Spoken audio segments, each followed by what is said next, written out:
Echoes of laughter, whispers of pain.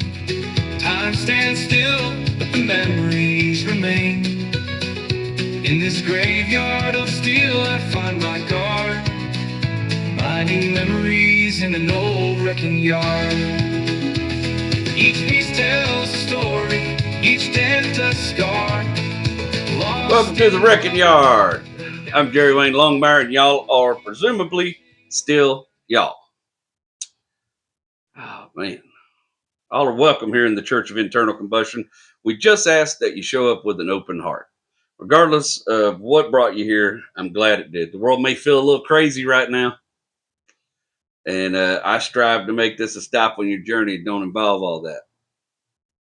I myself was just fighting with my camera here. Brand new camera. Already having problems with it. And I'm about to get real redneck with Sony because the whole reason I spent all this money on this camera was so that I didn't have to deal with all the crap I was having with the GoPro. If it's going to be the same old story, I'll just go back at cheap ass old GoPro, you know.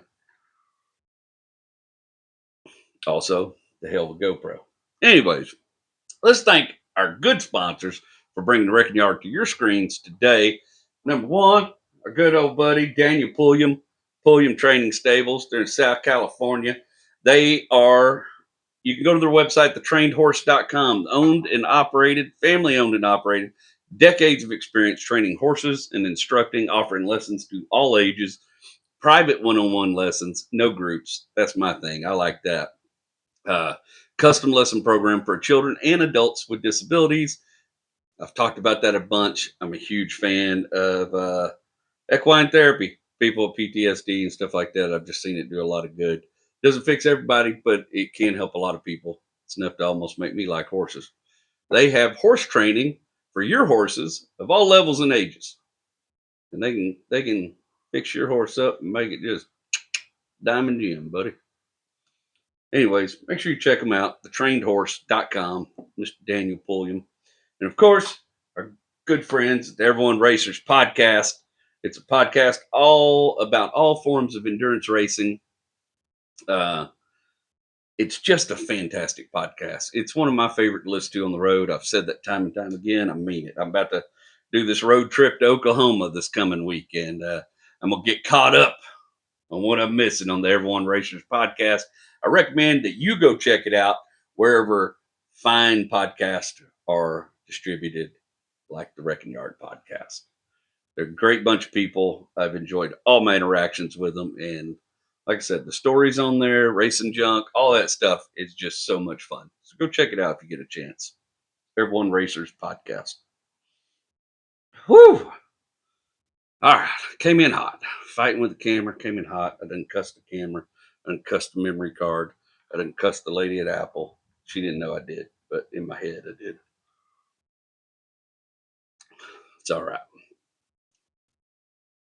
It's a Saturday night. We're burning the midnight oil. I was gone most of the week, and then I'm about to jump in the car and head off to Oklahoma this week. So the past week has been a cathartic few days for me and my little family. We took a small vacation, and that may seem unimportant or not that surprising, but for us, it was huge. I didn't come from a vacation and family, maybe a day at the beach. Occasionally back in the day when I was much younger, my dad he would get invited to the American Society for Quality Control conferences in Austin, and they would put him up in this real nice, it was fancy to us. It was the Hyatt Regency right on the river. And it was just, it was high cotton, baby. It was diamond gem to us. And they had an indoor swimming pool that was heated, so we could go swim in the hotel pool. And I remember most of the time we just hung out at the hotel. We didn't have much money. We hung out in the hotel and swim in the swimming pool. I remember one of those trips, though. Mom and Dad took me and my sister to a place called what was it? Barton Springs. Barton Springs is a big natural kind of pool, and it's fed by like one of the largest natural springs in Texas. The Tonkawa Native Americans used to perform purification rituals there uh, in its waters, until Spanish explorers built missions there in the 1700s. Uh, but in the 80s, which is when we went, Barton Springs was more known for hippies than it was indigenous peoples. And after about the third naked hippie walked by, my Pentecostal parents packed us back in the car and we went back to the hotel pool where we were safe once again from the secular world. That was a bit much for my people.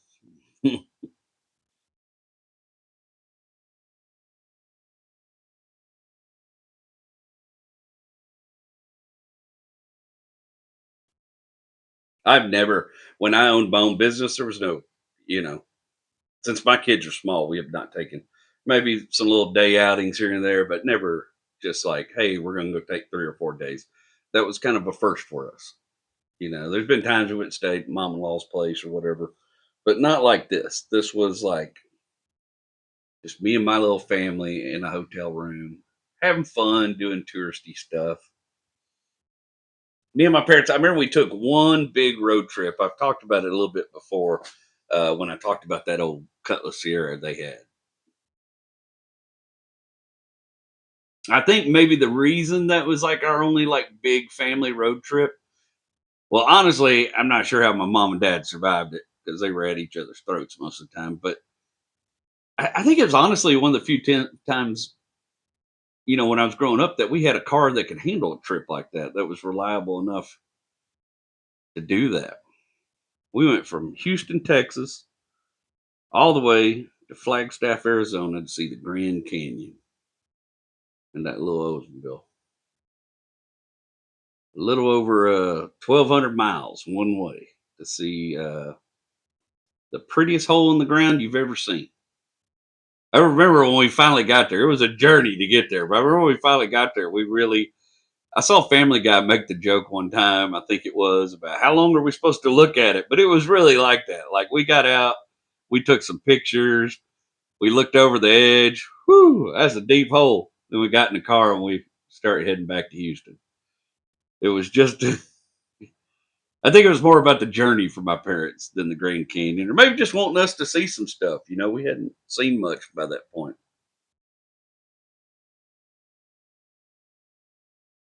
I think a lot about my triggers as a parent, the things I want to do differently for my children because of what I remember about my childhood.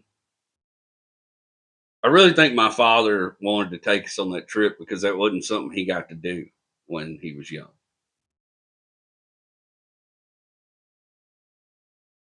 I know my dad had these parental triggers. His dad was an abusive, shell shocked World War II veteran. They didn't have a good relationship, and my grandfather didn't have the means to provide his family with fun.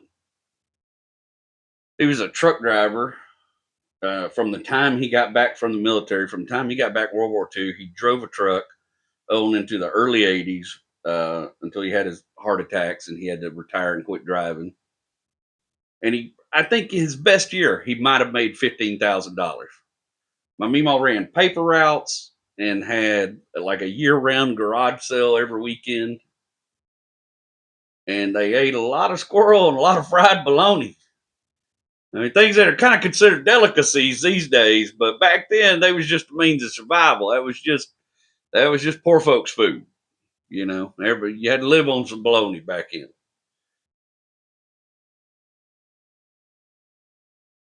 They had 5 kids and raised them all in just like a 900 square foot house on the side of Highway 30 and 31, right there in Kilgore, Texas. My dad has since confided in me that the reason he made me work on cars with him all the time in the house was because he felt like no one taught him how to do anything like that.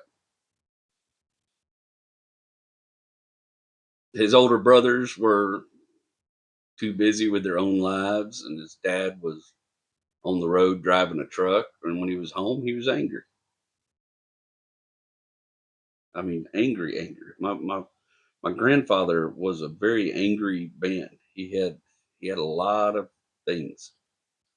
He had a very he used to get so mad when my meemaw used to take my dad and his siblings to church on Sunday morning. My papa would get so bent out of shape about it that he'd sit at the kitchen table and cut up family photographs with scissors. That's a that is a deep, deep, deep well of anger and resentment. And whether it was World War II or his own abusive upbringing that made him like that, I couldn't tell you.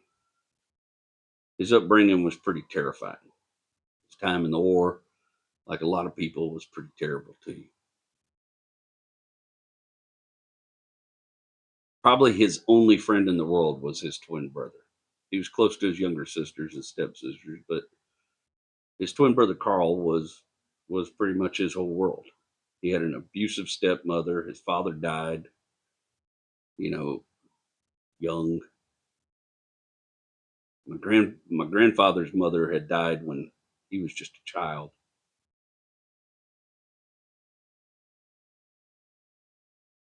Not trying to make excuses, but when like his first or second day of deployment in World War II, his twin brother was killed, and then he was shot in the back and put up in an army hospital.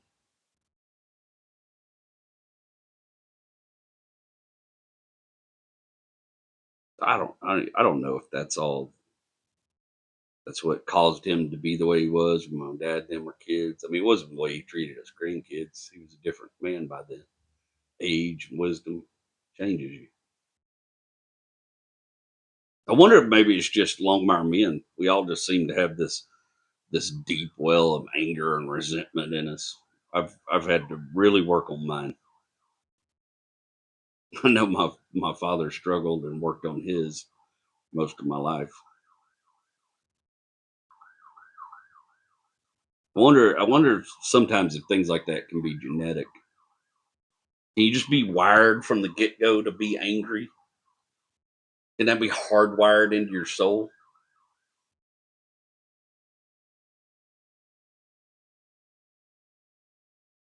I know it wasn't my father's intent, but that's what I mostly remember about my dad on that cross country trip. I remember he was just angry.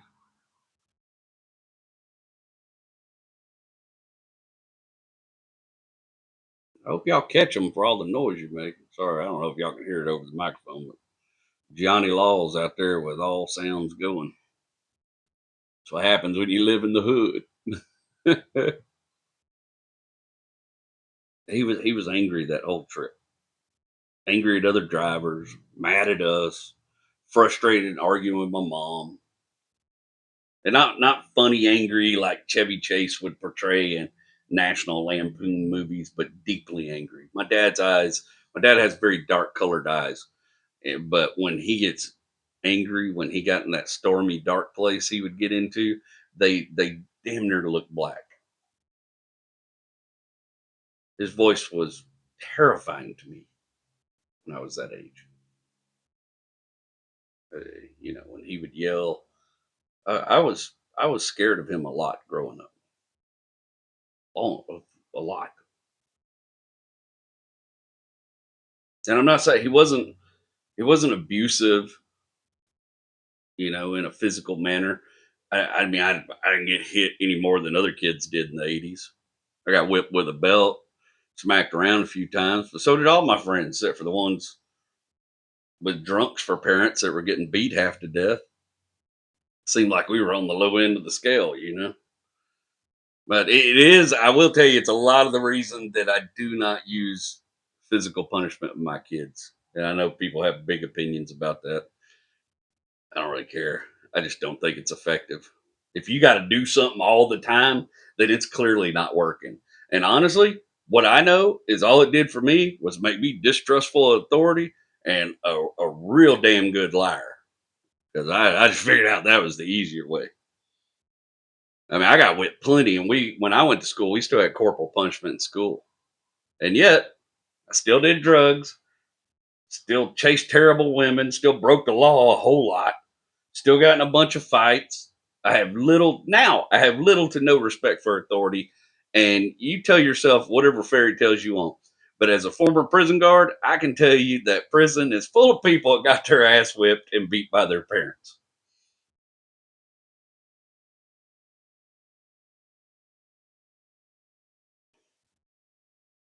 I mean, I still discipline my kids, but I try to do it in ways that make sense and use a little rationality to it. And Lord knows one of them will probably be on a podcast or whatever they got 20 years from now, telling everybody what a first class son of a bitch I was.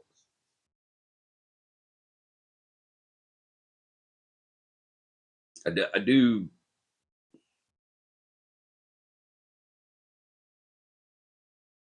do try to be less angry. I mean, I understand for sure part of his why he was the way he was. Having your children out in public is a high stress level event, especially these days, and it's hard not to let that bleed over. I'm sure a lot of us struggle with it. I'm sure there's some perfect dad out there that doesn't, but that's not me. I yelled. I yelled a lot when my oldest was very young, and I regret that. I can't fix it, but I regret it because I see the way that kid flinches when I raise my voice now, and I know that I did that to them. I had that anger. Hell, I still got it. I I just actively fight it these days. And I know one of the big stressors for a lot of parents, and was no different from mine, was money. They just didn't have it. Growing up poor or broke or whatever, I'm not trying to get in a poor contest with anybody. You know, it's a thing. If you ever tell anybody you grew up poor, like, oh, we were so poor, da da da da da, and I'm like, I don't want to do that with you. Whatever it felt like from your point of view, I'm sure it was worse than what it felt like for me. I don't know. But I do know that money stress and not having things rewires your brain. I do not do nice things for myself to this day. Very, very rarely. I like doing things for my family and spending money on them, but I feel guilty about doing it for myself. Yeah, I think a lot of people can relate to that. I think one of my parental triggers is because we were broke. I mean, if we could, when the times happened, and my parents did a lot for us. I'm not complaining about them. Please don't take it that way. I'm just trying to be honest. But when they could scrape up enough money to go do something, there was never any extras. You know,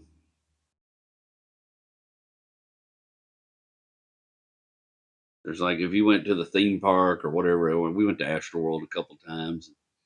You know, the kids be eating ice cream and all that stuff. There wasn't none of that. It was we were just lucky we got to go. You know, whatever mom had a discount or coupon or something. They used to do some special days where it was like cheaper and stuff.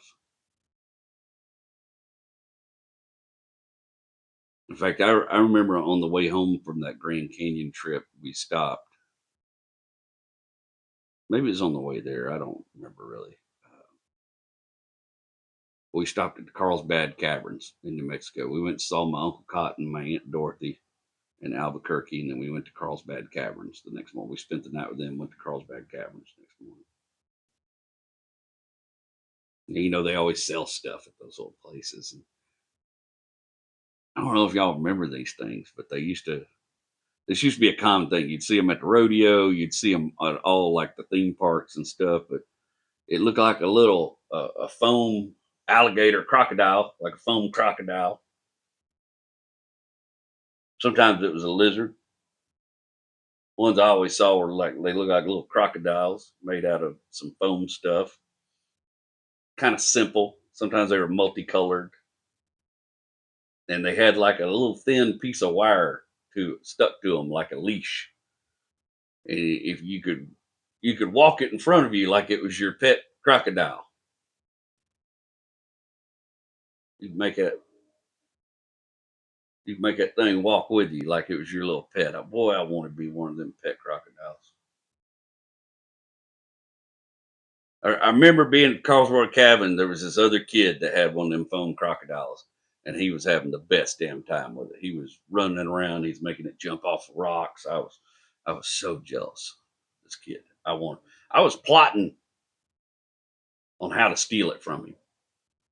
I remember at that young, I'd already been told no, I couldn't have one. It's a waste of money.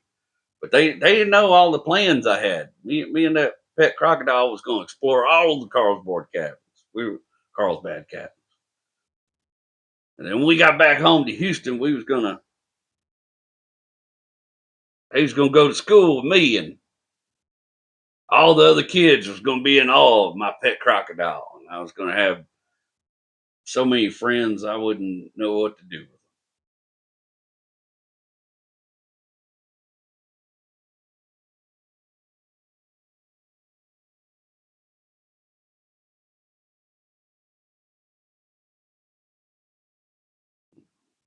It was such a trigger for me, I think, that several years back when my kids were really young, we went to they have this thing in Plantersville, Texas. I know they got a couple of them spread out across the United States. Sometimes they're called a Renaissance Fair, or Renaissance Festival. This one in Texas is called Renfest. This particular one I'm talking about. It's been going on for a long time. Now, I've been going since I was a young adult. Me and my friends and stuff. Me and Rachel have gone several times.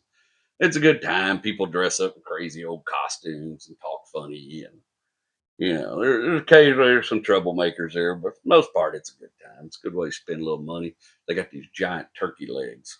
Mm. Boy, I love 'em. My first closer joke I ever wrote for my comedy sets was a joke about getting in a fight with a knight at the Renaissance Festival.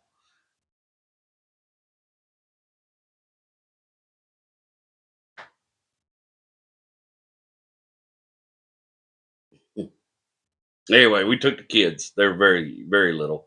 In fact, we had them in a wagon pulling them the whole time. And I saw someone selling them foam crocodiles on a stick, them pet crocodiles. And I got so excited, I couldn't wait to buy my kids one of them foam crocodiles. I was like, I'm gonna be cool, Dad. I'm gonna get them the foam crocodile. I don't care if it's a waste of money. I'm getting it for them. Couldn't wait to buy them one. Both of my kids had, well, Noah was just, my youngest was just a baby, but my oldest had zero interest in pet crocodile on a stick.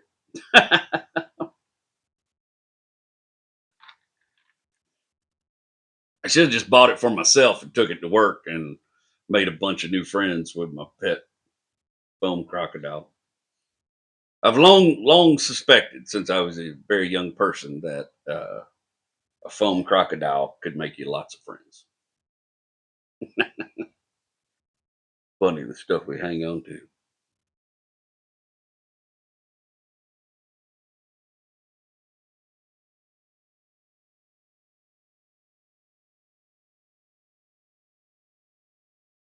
I can tell you that I did my equal best to make this trip for my kids fun. Rachel does all the heavy lifting there. Don't get me wrong, but we've never gotten to travel with them really at all. This is like the most we've gotten to do. There's been a few things here and there. Uh, I did start getting a little road ragey and saying some ugly things about some of the other drivers on I-10. We were trying to get out of Houston, but I dialed it back in pretty quick. And my youngest is neurodivergent, and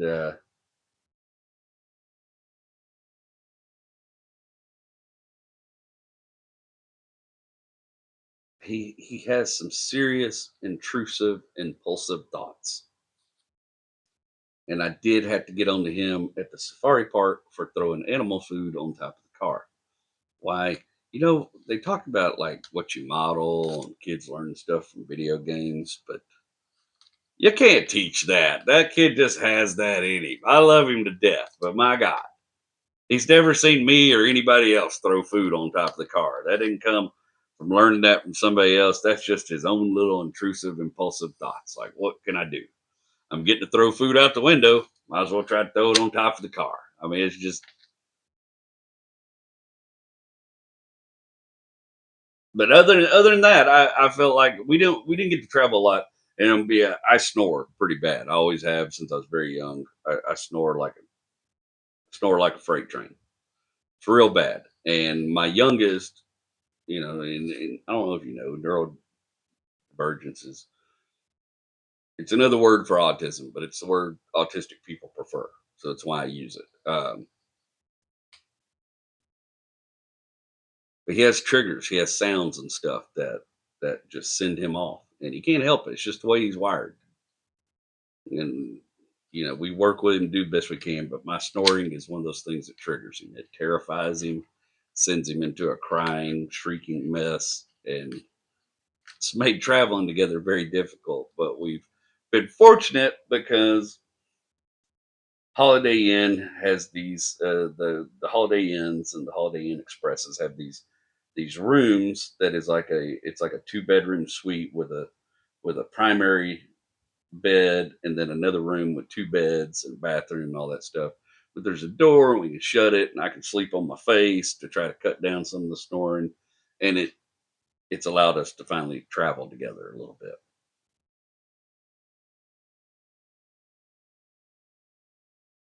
And that's been a new discovery. Our first trip was when we went up to East Texas to do my show in East Texas last year. And we tried that out for the first time and it worked out pretty good. And then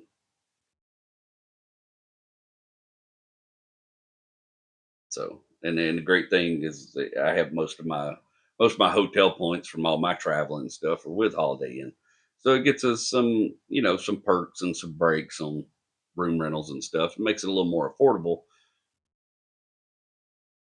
So we decided, Holiday Inn. The great thing about them is they're pretty standardized, and if you've ever been around anybody that's neurodivergent, you know that standardized things make every little bit of life easy. At least he does not really care for change, and it makes things difficult sometimes.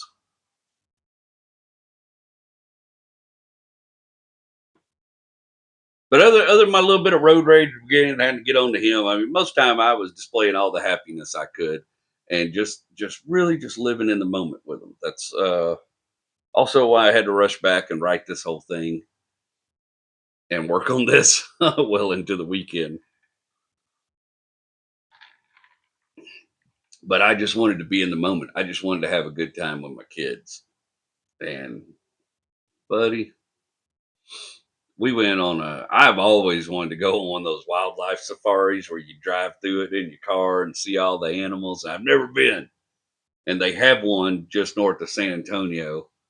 I think it's called the Natural Bridges Wildlife Ranch or something like that. So we bought tickets, we went on the wildlife safari. And I'm tell you, man, I saw more African animals than I did the whole month I was in Africa. It was pretty cool. They had a lot of cool animals out there, mostly ungulates, hoofed mammals, but a lot of they have rhinos, cheetahs. We got to see the cheetahs. I mean, you can't get your car close to the cheetahs, but then they give you some food and you can feed them, you know, which uh, which was a lot of fun. When we got to the first ones, these little oh man, I don't remember what they was called. These little goat looking things, boy. And Rachel just crinkled that bag. She crinkled that bag. Them old goats come running, man. And then some of them animals, they know the deal. They know the cars coming through there got food, and they get a little gangster. They'll get out in the street and kind of hold up the street, like block your car in a little bit, like you gonna give us some of that. You know what I mean? The ostriches were real bad about them. I don't, I don't. I got a thing about birds, anyways. But a bird that's big enough to do what that ostrich could do to me, that's a no for me, sir. Mm-mm. That dinosaur bird can kiss my ass. I ain't no fan of no ostrich. And them things, boy, they get a little too curious for my taste. Roll them windows up, kids. Roll them windows up. We ain't messing with this ostrich, boy. Them things are mean, buddy. I don't trust birds, especially a bird bigger than me. We took them to Legoland, and then of course the Lego store, and got them some stuff. They have the Holiday Inn that we stay at in San Antonio. It's kind of over close to where SeaWorld is, kind of on the north side of town, and it has an indoor heated pool. And my youngest, he's a pool baby. He's like me. He's a water baby. He likes to be in the water, and we swam in that indoor pool just as much as possible every evening. We got it. With them, we try not to plan too much stuff. Just one thing a day. Then come back to the hotel, chill, swim in the pool, eat some food, let everybody chill, play their video games or whatever in the evening. Just relax. We took it easy. And we taught my oldest. So me and Rachel a lot of times like to play gin rummy. We're just hanging out, we're having some drinks at night or whatever it is. We like to play, sit down, and play some cards. And we taught the oldest how to play gin rummy, and they're a killer at it. And stayed up way too late playing cards with them. Oh, we ate some damn good Tex-Mex food. Damn good Tex-Mex food.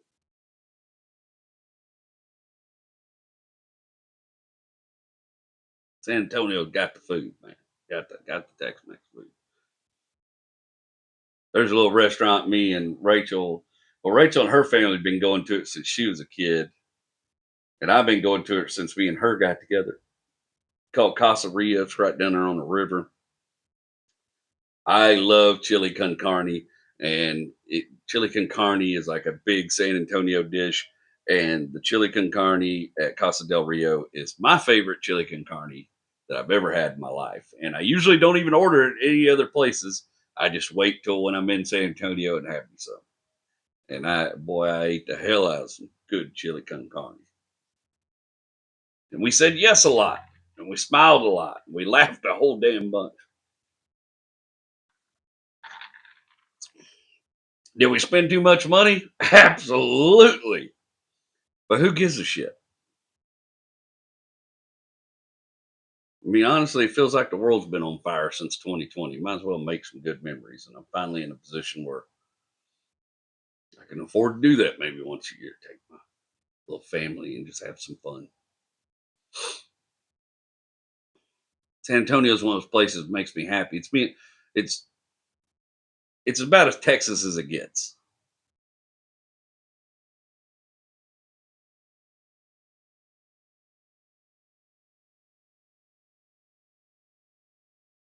It really is. I mean, it's where the Alamo is, and you may not know what the story of the Alamo is, but it's a big thing for Texans. We get all worked up about it and emotional about it, and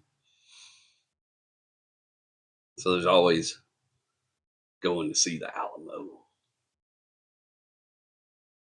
It's been like a little runaway for me and Rachel for a very long time. In fact, when we first got together and she was working at the comedy club, and we had Pete up our ass all the time. That was one of our first little runaways. I got invited to audition.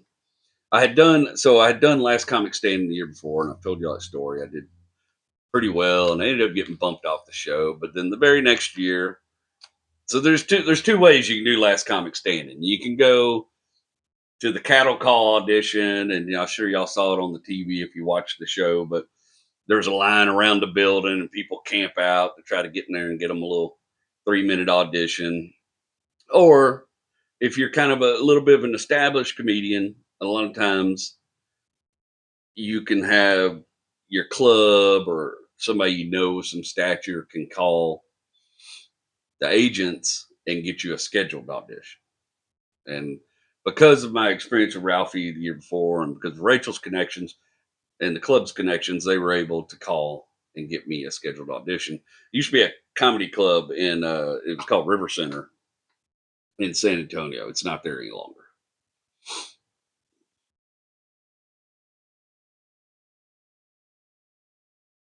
But that's Rachel and I decided that was going to be that was when I got that audition.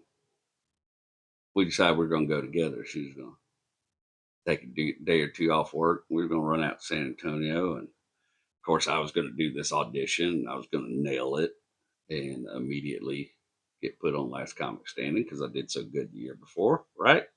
Makes sense. We got there and we got us a room at the Hotel Menger, and the Hotel Menger is a really famous old hotel in San Antonio. Presidents and generals have stayed there. It's just a cool old historic place. Really shitty beds, but that's the thing with old historic hotels. Really shitty beds, but it's cool. It's got this downtown bar. I mean, downstairs bar, and it's all wood grain, and I don't know. The bar's 100 years old or something. It's a cool place. We go check into our room at the Manger, and of course, then we go down to the River Center Comedy Club for my scheduled audition. And after I went back and forth about 2 hours over what shirt I was going to wear, let my nerves get to me, and I was auditioning for Alonzo Bowden. I still don't know how you say it. Uh, Madigan, Catherine Madigan, and Kathleen Madigan. Boy, I'm terrible at names. And Ant. I don't know if Ant has the last name, but Ant. And I went in that audition. Boy, I was ready. And they called me in there. And I went and I started, but I had this little build up to a joke I was doing. And it was a 3-minute set. And, it was a learning curve. But I did my first couple jokes and I went into the build up for that joke. And they were laughing. But when I went up and build up for that joke, Alonzo stopped me. And he said, I'm not seeing enough laughs per minute here. And I was like, well, it's the build up to a bit, but the reward is worth it if you let me get through the bit. And I still got time. And he's like, I'm just not seeing it. I'm just not seeing it. For television, you need this many laughs per minute. And just kind of just broke me down.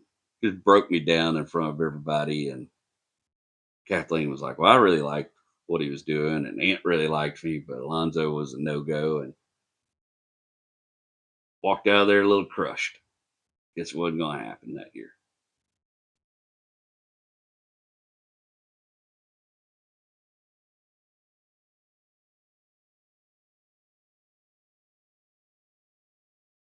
Oh, I was bummed.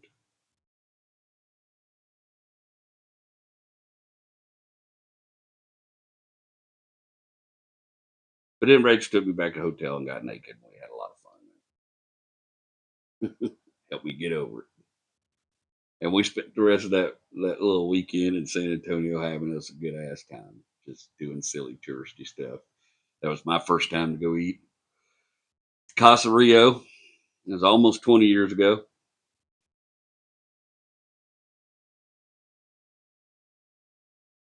We went a couple of years ago. My mother-in-law watched the kids, and we went. And it was after I got back into comedy and started performing again. And my good buddy Chris Shaw, I've told y'all a lot about, the guy I went to Iraq with. Chris was doing some shows in San Antonio. He said, why don't you come meet us in San Antonio? Me and my new wife. He had just gotten married. And he said, why don't you and Rachel come and hang out with us in San Antonio, man? I'll put you on the shows. I was just kind of building my career back up and performing again. So, hell yeah, man. We went. Boy, we had us a time then too, man. That's the time I was telling y'all about. We rented the little lime scooters, and I was wearing a Magellan shirt and some baggy breeches, and it just looked like you couldn't even see the scooter. It just looked like a fat dude gliding through the streets of San Antonio. It was hilarious. And me and Chris went and did this show at this place called the Web Bar, which was kind of like this punk rock bar, or it felt like a little bit of a punk rock industrial bar. Well, I think it was on the north side of San Antonio.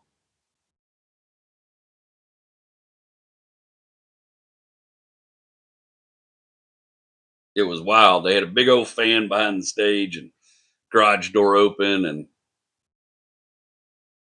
the guy that owned the bar was a Russian dude, like ex KGB Red Army Russian dude. Been in Texas a little while. I guess probably since all that ended.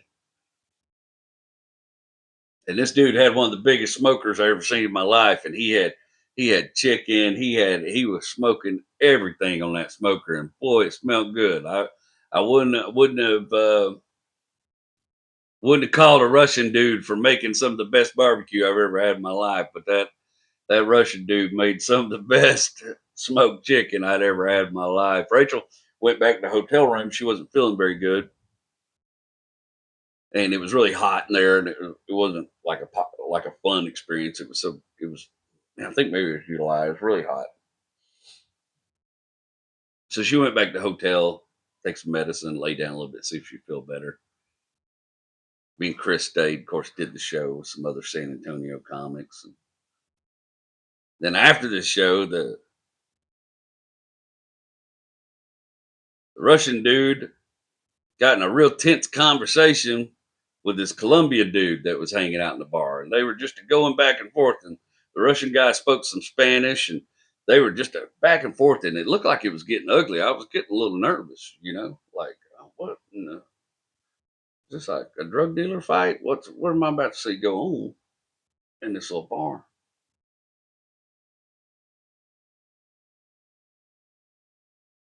And they kind of squared off to everybody. But everybody else in the bar seemed pretty chill, like this is a thing that happens all the time. So, and Chris just kind of grinned at me like this ain't no big deal, like it's okay. And so I just kept eating my chicken.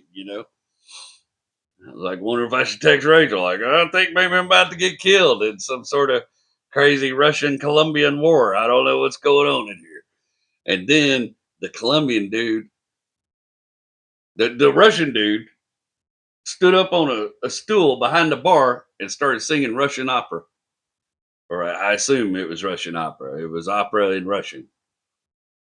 And he had a beautiful big voice, and it was just booming and filling the place up. And he got to a point where he stopped, and the Colombian dude jumped up on his chair and started singing Spanish, some opera in Spanish or Italian, maybe. I don't know a lot about opera. I like it, but I don't know a lot about it. And they were going back, they had an opera war in this damn restaurant. It's wild as hell, man. It's like I did not have on my bingo card having the best barbecue by a Russian, and then also a Russian and a Colombian having an opera war that I thought was about to turn into a shootout at some point.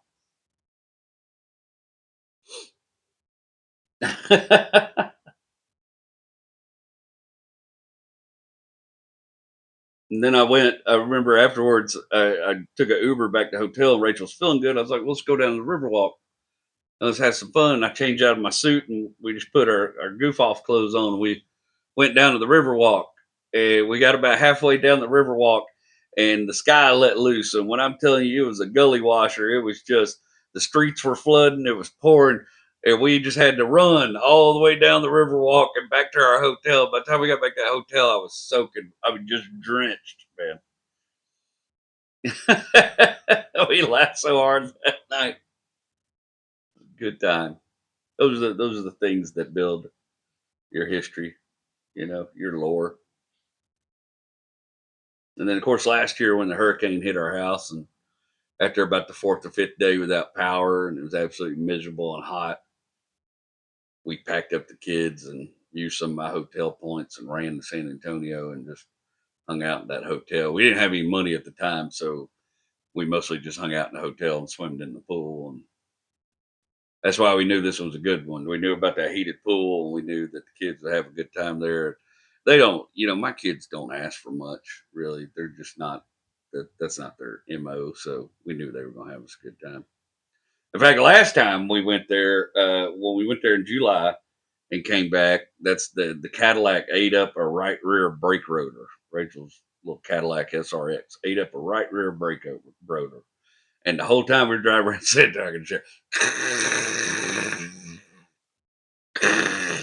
it was a caliper on the back went bad and just wouldn't release, and it just eat that rotor up and eat that brake shoes up. So we got back from there, and then as soon as the hurricane stuff all kind of got fixed around town, the auto parts places opened up. I was able to get some parts and fix the Cadillac.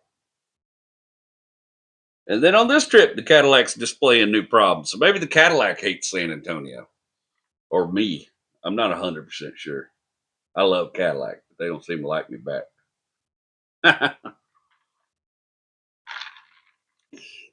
And I just did all the brakes and everything on the Cadillac. I mean, I just did all the front brakes and everything on the Cadillac and did some work on it. And now it's telling me, what is it telling me? It is the ABS lights come on and the traction control lights come on. It's telling me the serve track, whatever that crap's called, it's not working properly. StabiliTrak. I need to service. That's what it's telling me. I need to service StabiliTrak. And I've looked into that, and there's a number of things that can be causing it. I genuinely suspect that it's probably a transmission problem. But I'm gonna take it over to my good buddy David, and we're gonna scan it with his high-end scanner. And if it's a transmission problem, luckily I got just a little bit of extra sitting in a bank account right now that I'm gonna go ahead and have David build a transmission for it. We're gonna put a transmission in. Car's only got 92,000 miles. And it's really clean, and I think it's worth fixing. I might be wrong, but I think it's worth fixing. I have looked. It also says it could be an ABS wheel speed sensor. And there's about half a dozen things to be wrong with it. But with these modern cars, guessing and buying parts just turns into a stupid game really quickly. And if you happen to be fortunate and know somebody has a real scanner, like a shop scanner, like I do, then you can get pretty close. You can get in there and really figure out where the problem's originating. But there's a transmission code that keeps coming, and those Cadillac SRXs are notorious for cratering reverse and first. So I suspect it's giving me a transmission fluid pressure issue, and I just, those problems don't fix themselves. So, and rather than have it go out on us sometime we really need it, the next time we want to take a vacation or whatever, I think my best bet is go ahead and figure it out, and if need be, get me a transmission built for it. Luckily, one of my best friends on the planet is a really, really good transmission builder, and he's built a bunch of those units, and he can help me out, and not necessarily help me out, but I can at least get it done a little cheaper than I could if I took it. One of these transmission places who that the transmission places and me do not have a good history. I ain't trying to get rung over the coals like that. But boy, won't they do it. Won't they do it.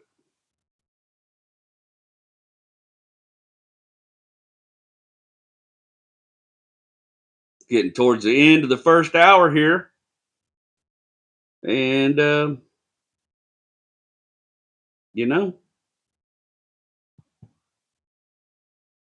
I think it's time to bring out the man and the legend himself. It's time for a little phone Papaw. This has become one of my favorite new segments. Now, I'll scoot over here and make him a little room. He's caught more fish than anyone alive. He once caught 3 catfish in the same hook while he was asleep. Y'all know him, you love him. It's Papaw. Oh, there, Sonny. Boy, it's a true story about them catfish. Boy, I wouldn't believe it from no one else, Papaw. Boy, I caught so many fish that day, I got tired of holding that old Zebco.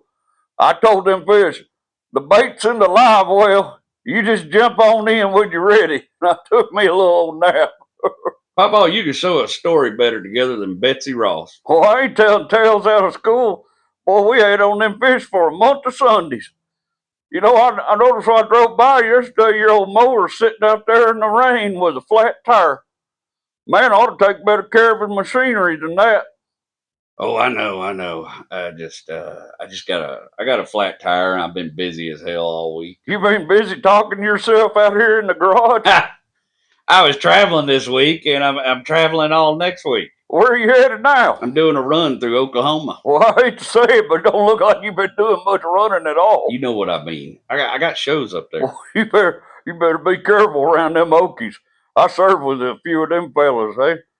Boy, they be squirrely as hell.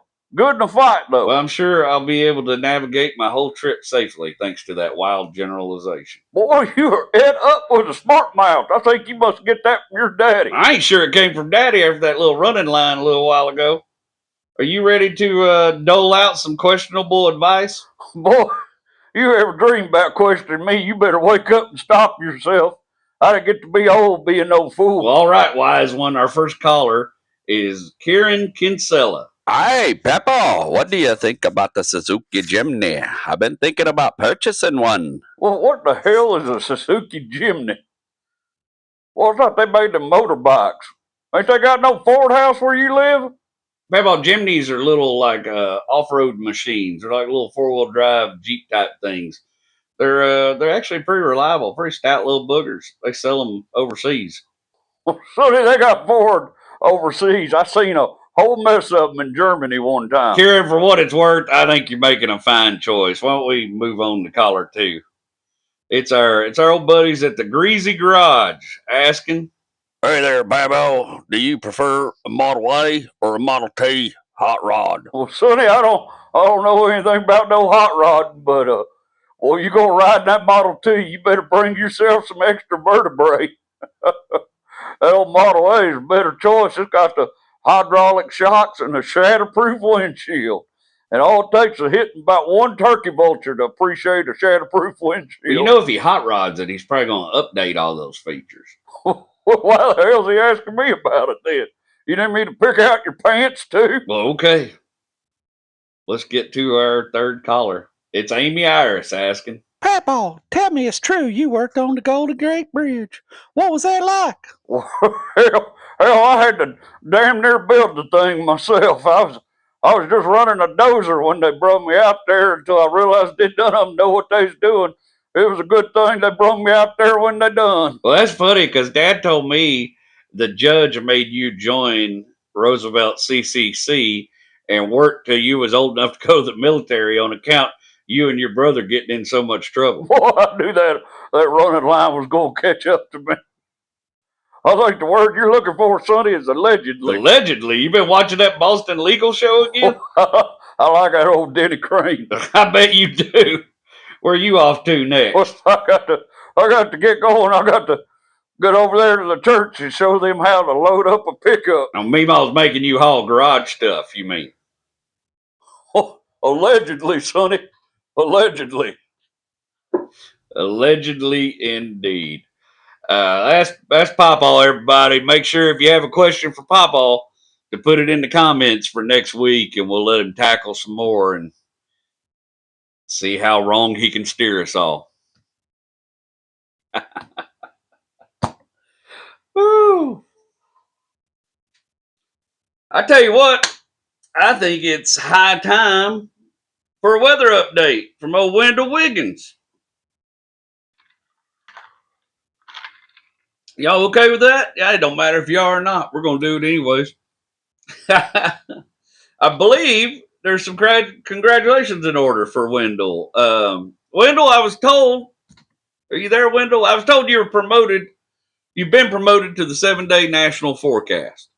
Yes, sir. You can only be right so many times for the top cheese has to take a notice and move you on up where you belong. Well, I couldn't be happier for you. Wendell, what's the weather look like this week? Yes, sir. I'm glad you asked. We're going to return to normal in the beginning of February in the southern United States with the jet stream resuming its meandering to what we call in the business the Rossby waves. And that's going to provide us in the south with some warmer temperatures in the coming week. It ain't planting season yet, but it's on the way, Daddy. Unfortunately, that means we got another Arctic blast coming to try to beat the Northwest down. It's going to make your car not want to stop, try to make you late to work like some kind of cold-hearted Jezebel. And you got to bundle up, baby, and show this old icy Arctic witch that you mean business and you can handle it all across the northern continental United States of America, baby. Woo, sounds like it's gonna be cold up north. How does it feel from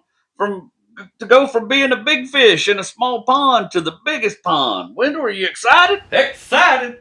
There's no kind of shark bigger than me and no kinds of ponds. I'm the biggest, baddest shark that ever flipped its tail. And all you small fish, you better look out. Oh, Jim Cantori, you better keep your eyes open, baby. You better look out there on that horizon and keep your eyes peeled to see that old dorsal fin of mine just cutting up your road, daddy. Well, that's your 7-day forecast from now the nation's premier meteorologist, Wendell Wiggins, everybody. Good old Wendell Wiggins, moving on up. Couldn't be happier for him. We'll see where the new fame takes him, I guess.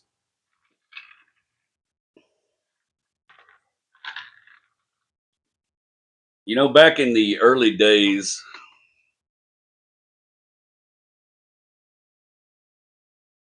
one of the first series I tried to do is I had this web series called Under Advisement, and it was pretty simple. I had a little fishbowl with a bunch of names of stand-up comedians I'd worked with, and at the beginning of each one, I would draw a name. Excuse me. I'd introduce the series, and then I'd draw a name, and then I'd tell a story about some advice one of them gave me. Uh, it was during the very early days of the pandemic when I was panicking and trying to figure out how to remain relevant without being able to tour and do stand-up comedy live anymore. And I was doing a lot of Zoom shows, and everybody was in my business was panicking, and I didn't stick with it. I ended up, doing some other things, but I still really loved the idea of it.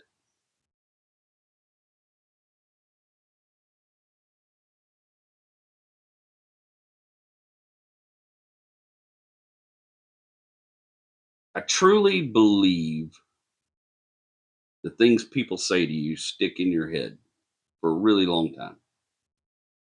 It's just based on my own experience. I think whoever wrote "Sticks and Stones will break my bones, but words will never hurt me" was an outright fool or a liar or maybe some weird combination of both. I think the words folks say to each other go way deeper than broken limbs and black eyes. They can stab, they can poke.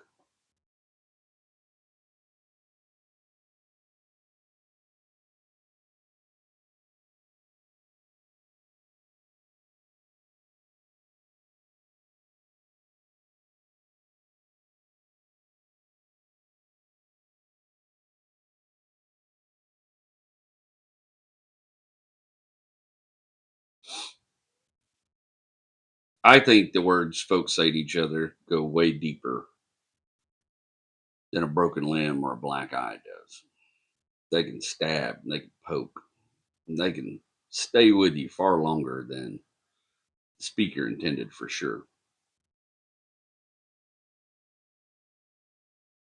I think if we all dig deep into our hearts and minds, we can find examples of sentences emblazoned onto our souls, whether they were detracting or helpful to us. I've seen words crush human beings, alter their entire personalities. Your words have power over someone. My words have power over someone. There's certain words I don't use around my kids because I believe this so deeply to be true.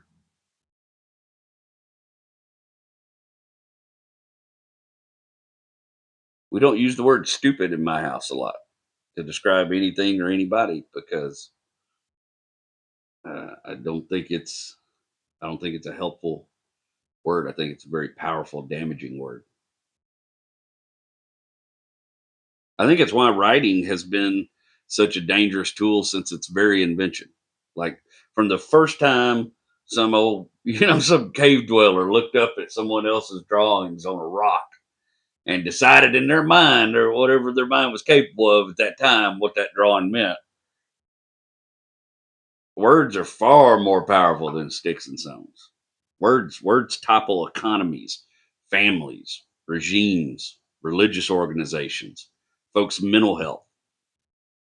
The words folks speak inspire people to do harm to others, to distrust and be fearful, to go to war. Sometimes folks' words inspire us to love and oftentimes to create, sometimes to just do better or be kinder to ourselves. I've been beaten. I tell you, I've been beat with sticks and fists. I've been beat by stone and concrete. I've been broken by steel. But ain't nothing has ever. I told you that story about Alonzo, but nothing has ever crushed me the way words can.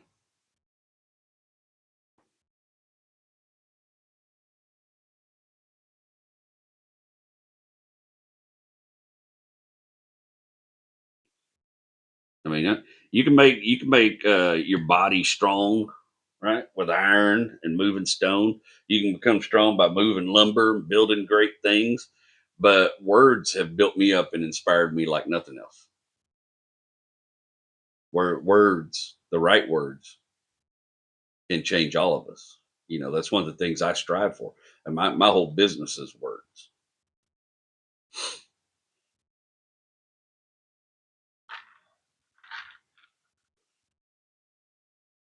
And this little piece of advice I'm about to talk about happens to be the latter type. It happens to be the positive type. Not only did it help me then a little bit, but it's written on my heart nowadays. And I find solace in it when I'm traveling through the old familiar territories that are built of frustration.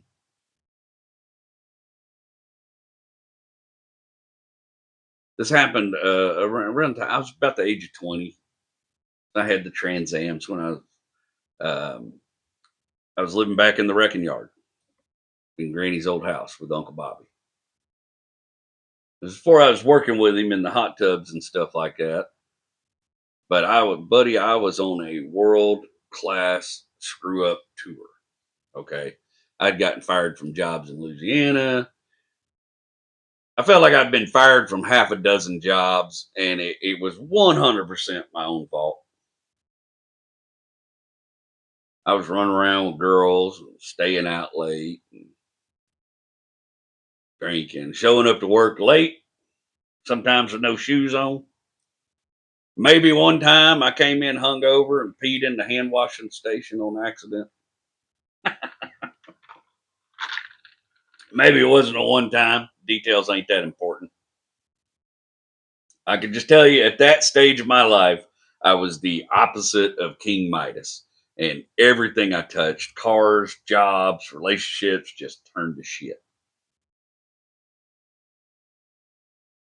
Even me and Joey weren't, y'all, those of you that listened last season know, me and Joey weren't tight at that time. We were at odds because of my behavior, because of my trespasses, because of my flaws.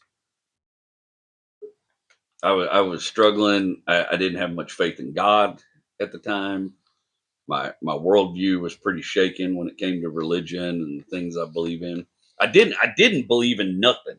And there's few things that are dangerous as someone who don't believe in nothing.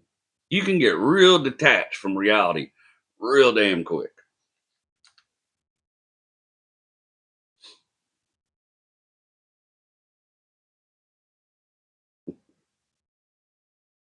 Like I remember I'd had a couple little jobs in Kilgore, but I had a job at this little oil change place, and I just got fired at the oil change joint. And it all started. It didn't start there. It probably started me coming in late a couple times and some other ignorant behavior and staying too long at lunch, that kind of stuff.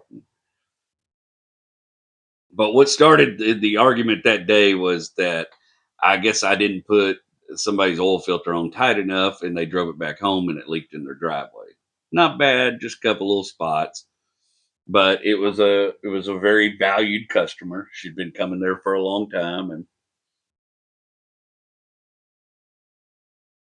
she'd come back up there to the oil change joint and threw a little fit about it. You know, wanted them to come pressure wash her driveway and do another oil change for free and pressure wash bomb the Cadillac. It was her Cadillac, and yeah, I tell you, Cadillacs ain't never liked me, but I love them. They just don't love me back. But she was hot, boy, and I now know at 47 the right way to handle that would have been to just own my mistake and apologize and offer to go make things right for this lady. But at the time, I wasn't the guy I am now, and I honestly I didn't accept my mistake at all, and I sure didn't own it. I decided to throw a fit back and blame it on the parts and blame it on everybody else and blame it on her. And I mean, I pitched a good old fit, and turns out that was an easy equation for the owner of the joint to decide to let me go.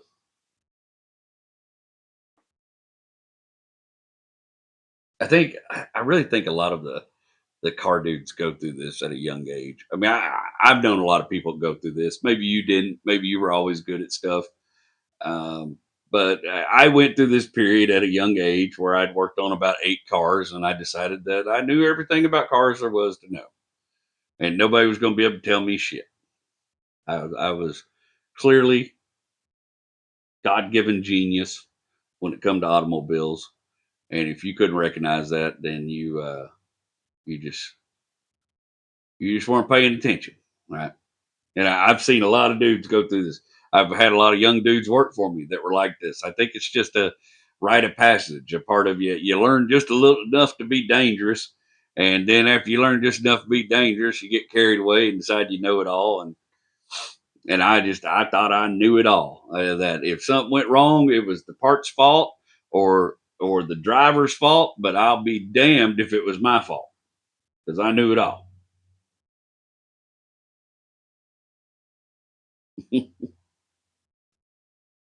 I decided in my head that the problem was working for other people. I was done working for other people. Didn't know shit about cars. You know, some old oil change joint. What could they possibly know? All they do is change oil. I was gonna start my own mechanicing business right there in that dirt driveway in the wrecking yard. Perfect place to do it. Got a shop to work on stuff. Strike out on your own, young. Go west, young man. Go west.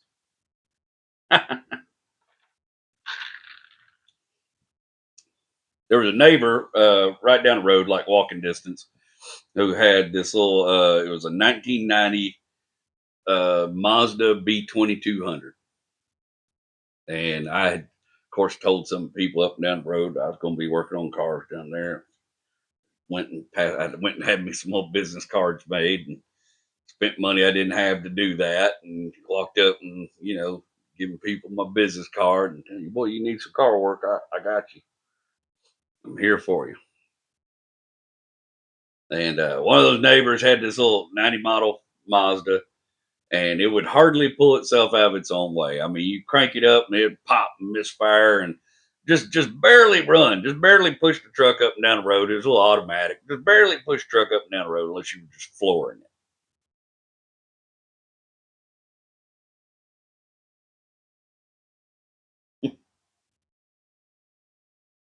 It had about 68, 70,000 miles on it. And I went over to his house and I walked up there. I looked at it. I said, boy, I tell you what, I said, let me take it back down there to my shop. Y'all couldn't see me do the quotation mark if you're listening to this, but I did the quotations, the air quotes, when I said shop. So just know that in your head. But I took it back to the shop, which was just basically a dirt driveway. And I mean, just limped it back down there to Grady's house in the wrecking yard. Boy, just pop, pop, pop, pop, pop, just running like crap the whole time. Boy, just barely couldn't get up more about 10 miles an hour, and that was downhill. And I spent a little bit of time looking at it and decided, based on my wildly overestimated experience at that point in my young life, that I just knew that the problem was the timing belt. It was bad and it had jumped time. Wasn't no way it could be anything else. That's the only thing made a car do that. It was bad and it jumped time. I just knew it. I knew it. I'd seen this before on an entirely different brand of truck, built in an entirely different decade with an entirely different engine and ignition design. But I was sure it was the same thing. This is all it could be. You know what it looks like when a truck jumps time? Truck jump time, son. I was positive, boy. Boy, I knew that thing doesn't jump time. Sure enough, I called up over there to the ABC Auto Parts in Henderson. And I got a price on the gaskets and the timing belt. And it had an internal water pump, and that I knew you were supposed to change that internal water pump. You took it apart and thought I was ahead of the curve there. I got all the prices, and I took out a piece of paper and did my best arithmetic and put it all together. And I called that fella up on that little pickup, and I gave him the price. And the price was about $150 more than the parts. And but I didn't have a lot of money. I didn't have much money. I blew the biggest part of my load on the business cards,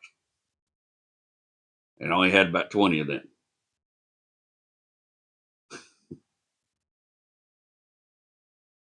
But I called him. I told him what I wanted to fix the truck, and probably sounded like a pretty good deal to him, but he didn't know I was a moron. He said, "All right." He said, "I'll use my credit card to pay for the parts. I'll call up to the ABC Auto Parts. You got the parts on hold. I'll call up there. I'll pay for the credit. I'll pay for the parts with my credit card, and then I'll pay you when you get done fixing that pickup." I said, "Boy, howdy! Look at that! First day in business, buddy. Going to do a bang up job."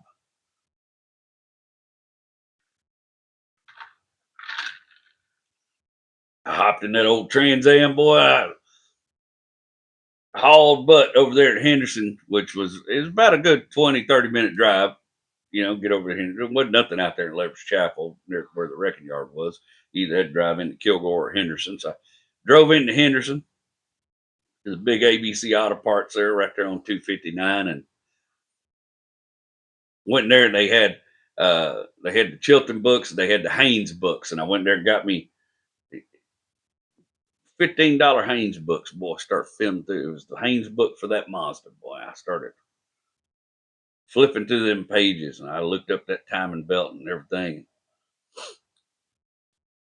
I don't remember if it said it in the book, but somewhere I got it in my head that was a 3-hour job. Well, I did for what, $50 an hour? Well, man can make a living $50 an hour. That's pretty good money right there.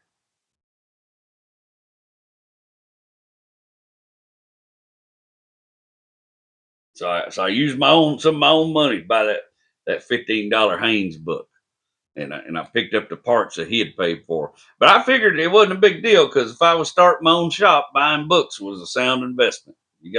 I'd never been in no shop at that point in my life. This is all before the internet was a big deal.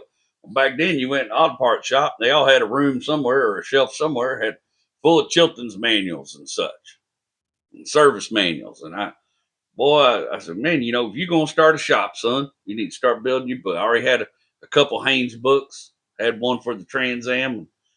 I couldn't afford them Chiltons, but I liked them Haynes books. Man, here you are.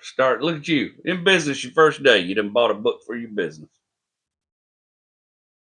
That sounded like a sound investment to me. Hell, I was liable to work on about 100 of them trucks like that in my career before it's over with. Might as well have the book tells me how to fix everything on it. And I had a little bit of a tool set, but it wasn't much. It was tools that belonged to my papaws and stuff like that. Stuff I'd scrounged out of the wrecking yard shop, and didn't have a lot of metric tools, which makes tearing down a metric truck a little difficult. And I had to scrounge, and I had to do some workarounds, and I started tearing that truck down. Boy, I just knew I'm gonna put this time belt on her, and this truck's gonna be Tip top, baby. Tip top diamond gem.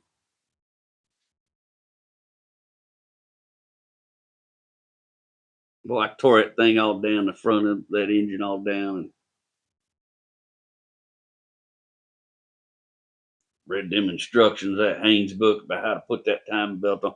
I got everything lined up. I put that timing belt on. I changed that internal water pump. Look at you, buddy, doing a little extra.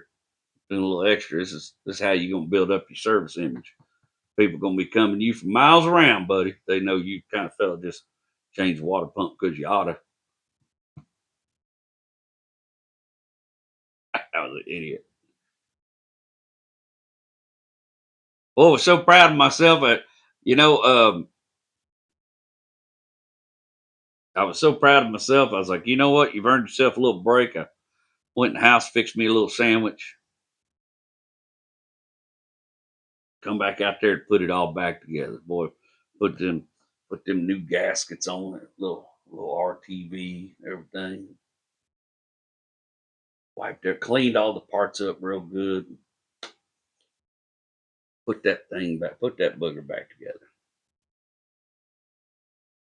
Now, Uncle Bobby, he'd been in and out all day. He'd been running errands, working on a hot tub or two. He'd come back to the house and he'd check on me every day. You got this, nephew? You sure you got this, nephew? Hell yeah, I got this. This ain't no step for a stepper. You go on, man. I don't need your help.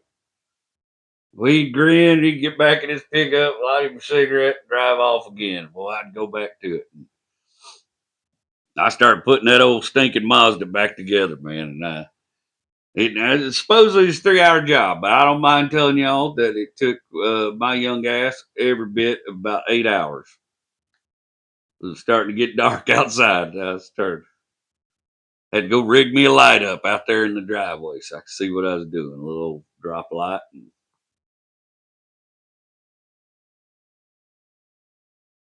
Boy, I finally got that. I got that thing all back together, man. And I was so excited. I was like, here we go. Time to drive it over there and get my money. It's payday time, buddy. You done earned it.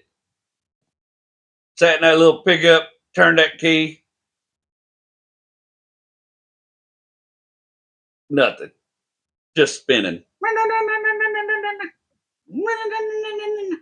Well, maybe it's flooded. I'll hold the gas down. Nothing. Never would start. I must have sat out there 30 minutes trying to start that Mazda. So you're gonna run the battery down. And I was like, oh, I know what the problem is. Because I know cars, right? I know everything there is to know about cars. I know what the problem is. That coil must have went bad when I was working on the truck. I think it's just coincidence that coil decided to go bad at this time. Sure, because I've seen a truck with a bad coil, and this kind of crap it'd do. Yep, I'm sure of it. Well, I called up there to ABC Auto Parts Henderson. It's 6 or 7 o'clock. It's already dark because it's kind of winter time, you know. Starting to get a little cold outside. I called up there. They said, boy, we got a coil for it. And that coil was pretty cheap. I don't remember how much it was, but I remember in my mind, I thought, boy, that's pretty cheap. That's an easy fix to this problem. Boy, I'd jump in that Trans Am, boogity, right back off of Henderson. Off that coil. They had it ready for me when I walked in the door. Jump back in that Trans Am, boogity, right back there to the wrecking yard. Boy, this ain't gonna be no problem. Hell, coil's an easy thing to change, man. I should have checked that to begin with. I mean, I know it had a bad timing belt. I know it did. I mean, the old one didn't look bad, and it didn't seem to have jumped time, and nothing seemed to have alignment. But I just know that old timing belt was bad. They only supposed to last 60,000 miles. I just know. But probably this coil's bad too. I left the hood open all day. It was cold outside. I bet it ruined that coil.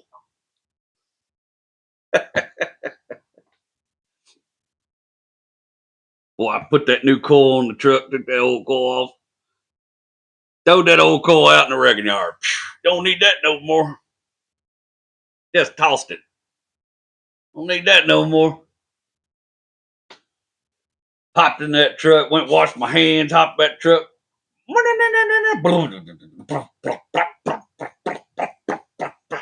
Boy, it run like crap, man. I mean, it barely started, but ran like crap. But now it was like worse than it was originally. I said, boy, what else could be going on with this little pickup? I mean, it's no better. It's worse now. How can it be worse?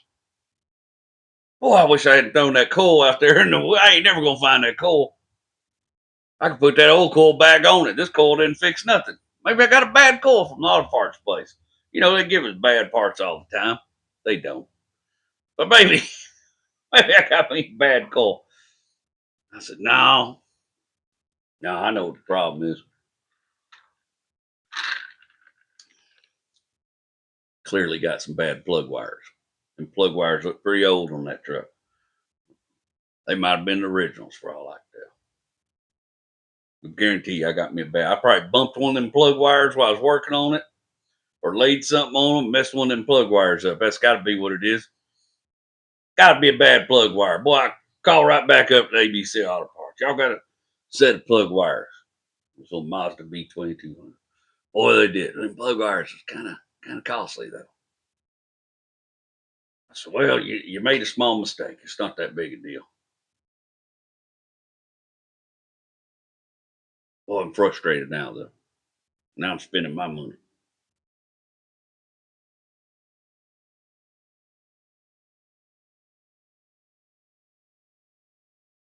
Now it's getting close to, it's getting a little late, you know. Auto parts store ain't gonna be open all night. Well, I jump in that train, wash my hands, jump in that Trans Am, boogity boogity, right back off to Henderson. Pulled up there just time. It was getting close to closing time for them. I run off in that parts place, boy. Who's sitting there is Uncle Bobby. He's sitting in there BSing one of his buddies. What's going on, nephew? You get that truck fixed yet? He said, no, he's been in and out here all day. I said, well, just things going wrong with that truck, man. It's got a bad plug wire. I got to get some plug wires for it. Well, plug wires was every little bit of money I had left in my pocket. Guy said, you sure you want some new spark plugs? I said, boy, I better get some new spark plugs. Somebody said, nephew, I know you're going to get paid on this truck. I'll let you borrow a little money to buy spark plugs. So I buy the spark plugs, plug wires, you know, tell them my woes, what I've been doing. They're kind of laughing. They've been there before. They're probably laughing at me. You know, I just don't know it yet. This idiot don't know what he's doing.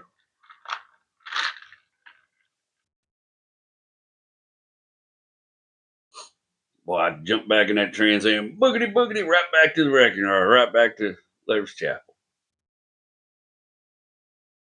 It done got real cold, real late. Tired. Rig up my drop light again. Start pulling them old plug wires. Pull them old plugs, change them plugs. Right when I'm just putting all the plug wires on, Uncle Bobby pulls back up in the driveway. I was ready. Boy, he's going to see. He was there from a moment of triumph. He was there. He's going to watch me like he's going to see it right there. Even he's going to know just how much I knew. Well, I jumped in that pickup. I fired it up and it barely started. A little bit better than what it was, but then just ran real crappy for about 3 minutes, popping and misfiring and just died. And after that, it wouldn't start for nothing. Now the battery's getting low. You know what I mean? Like it nothing I'm doing. It ain't gonna start. I'm holding the gas pedal down. I'm pumping the gas. I'm holding the gas pedal down. I go pour a little gas in the carburetor. Nothing. Just popping back. It ain't doing nothing. I lost my shit. And I mean a world-class fit. I lost my shit. I started throwing tools and hollering at the sky. You know what I mean? Just waging war with the Lord, hollering at the sky about all my misfortune, all my jobs I'd lost, everything. Mind you, all this was because of my own choices.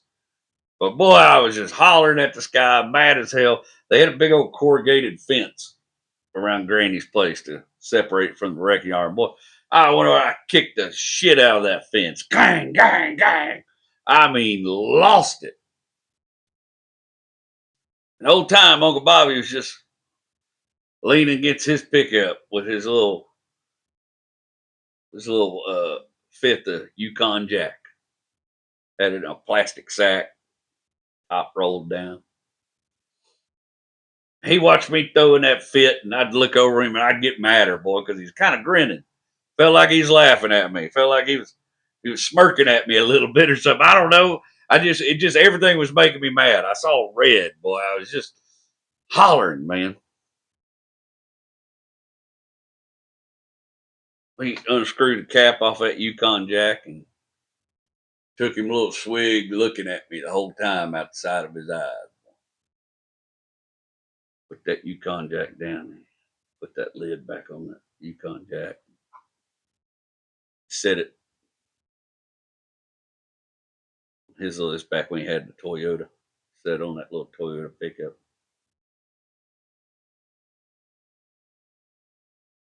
He walked over that little Mazda. Hood was still popped. Some of my tools, couple rags laying there. And I saw him. I was watching him now. I was still kind of throwing my fit, but I was watching him. And he reached off in there towards the distributor cap, started messing around with the distributor cap, and popping the distributor cap loose so he could take it off.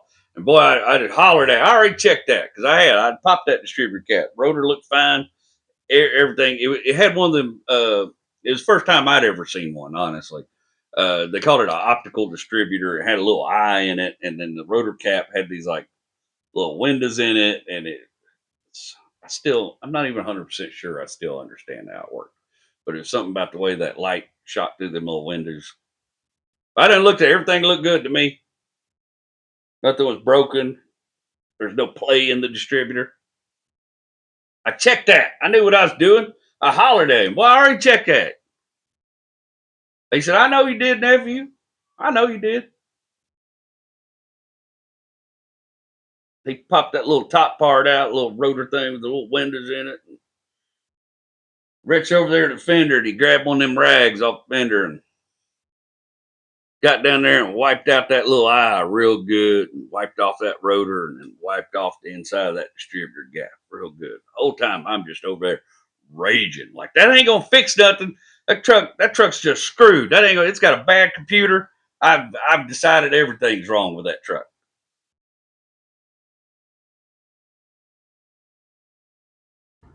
He cleans it all up real good and puts that distributor cap back on. Puts everything back together, puts that distributor cap back on.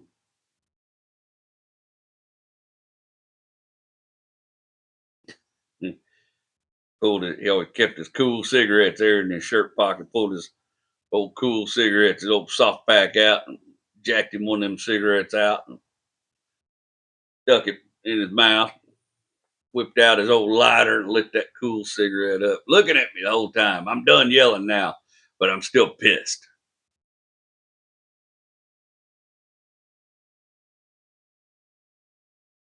Walked around there to the driver's door and he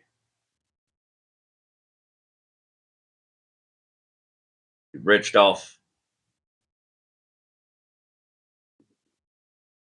took a little puff off that cigarette. He reached off in that window of that truck and turned that key. Boy, that little truck just fired right up. And it ran a little shitty, kind of smoked for a little bit, but hell, I've been dumping gas down and everything else, kind of popped back. But I'm telling you, about a minute or two of that like rough idle, and that thing slowed down and idled like a sewing machine.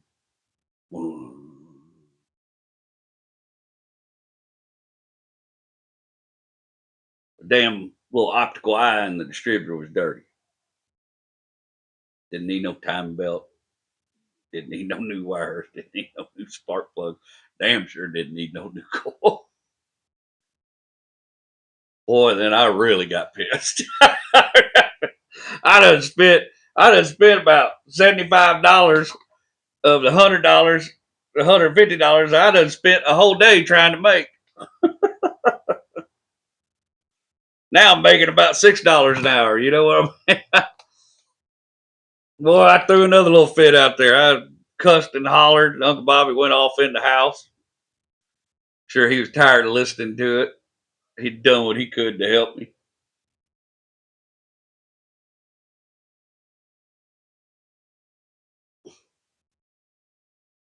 Boy, I felt sorry for myself a little longer.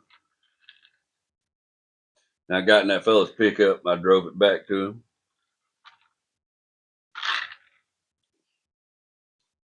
He paid me cash money and couldn't even enjoy it because half of it was already gone before I got it. I remember walking back to the wrecking yard in the dark. It was cold and I was just mad, just cussing the whole time, just mad. Boy, I was pissed.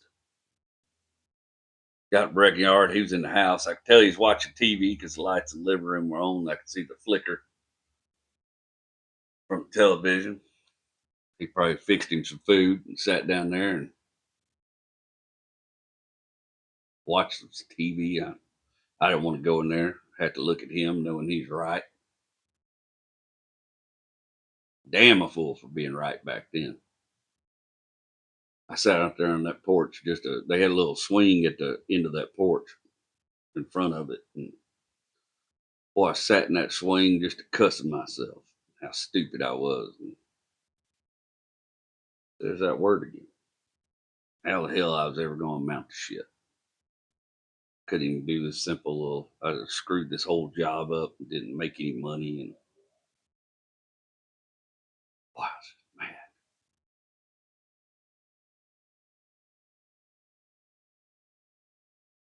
And I heard that door open, that screen door open. He come out there on the porch. I couldn't see he was behind me. I stood up and turned around because I remember I was ready for him to tell me, I don't know, same shit most people told me, that I didn't know what the hell I was talking about and all that kind of stuff, you know. I had a lot of people that told me stuff like that back then.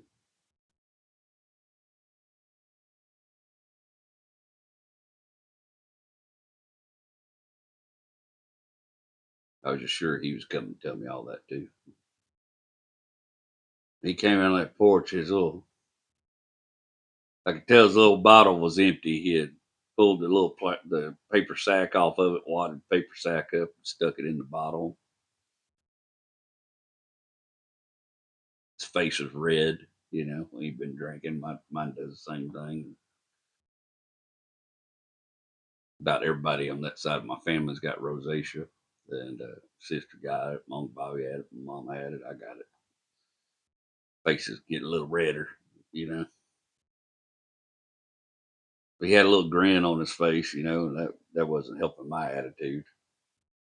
But he was always like that. And in the face of adversity, he'd give it a little grin. And if you had a problem with him, he'd give you a little grin too. He'd give a shit. He flung that empty bottle off in the burn can.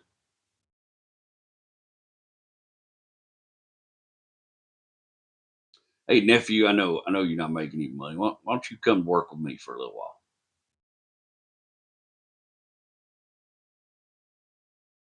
Yeah, Bub, we'll start tomorrow. I'll see if I can't teach you something about working on these hot tubs, these swimming pools. Hell, you never know. We might hit a lick together, start our own company.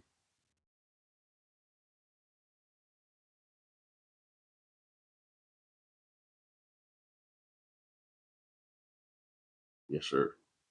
Yes, sir. You better go off in there and get you some sleep, man. We got a lot to do tomorrow. Go in and get yourself cleaned up. Get you some good rest. He said, I heated up some of that spaghetti we had and feed you some spaghetti. And, well, we'll start tomorrow, boy. I'll start teaching you some stuff.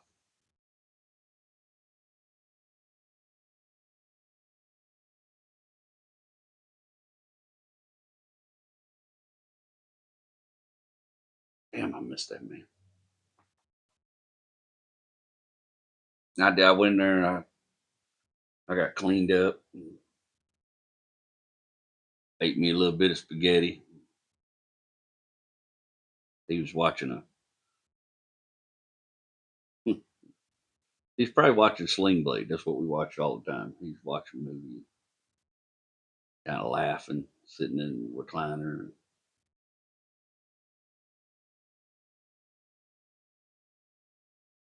I didn't even say nothing. I just got up and went down the hallway. I went to my room and closed the door and shut the clothes, jumped in bed, laid down. And it's that kind of lay down we all do where you lay there and you just think about everything you're screwing up and all the mistakes you're making and just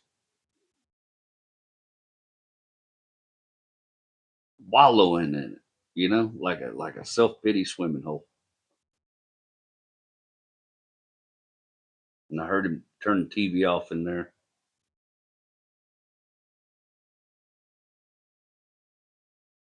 Come down the hallway, stumbling just a little bit. He'd had his fair share that day.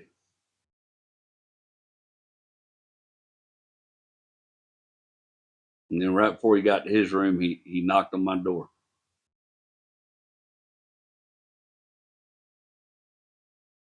Yes, sir. Yeah. He poked his head in. Had his hat on, a little crooked way, crooked hat. Just grinning. Poked his head in. I could see him in the light from the window.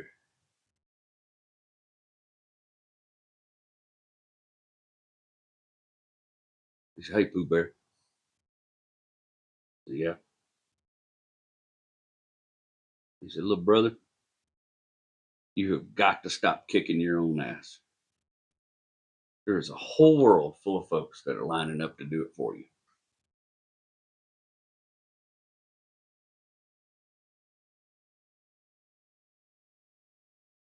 And then, "I'll see you in the morning. I'll wake you up in the morning. Don't be doing all that hollering on my jobs."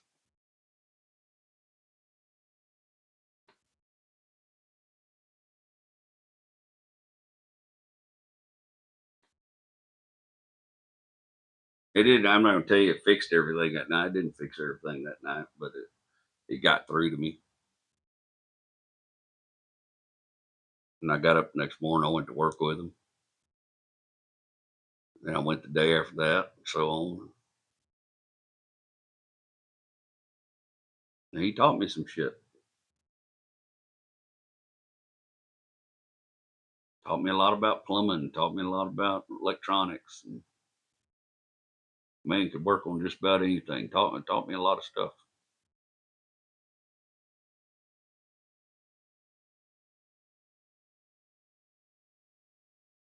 Now y'all know that story. I didn't work for him a long time. I went on back to a different life, and I'm 47 years now, coming up on 48, and I've learned some shit over the years, man. I've learned enough to know that I don't know everything about nothing, and there's always somebody out there who knows more.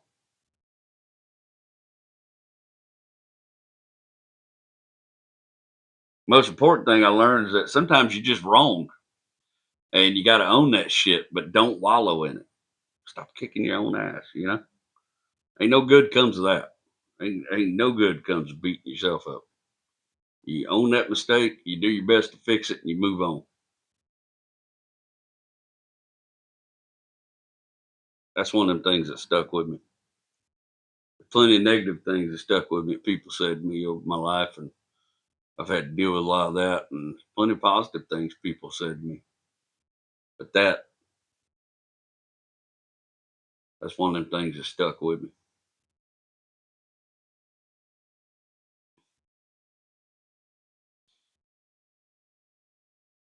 Let's do some testimonials, if you will. Some testimonials.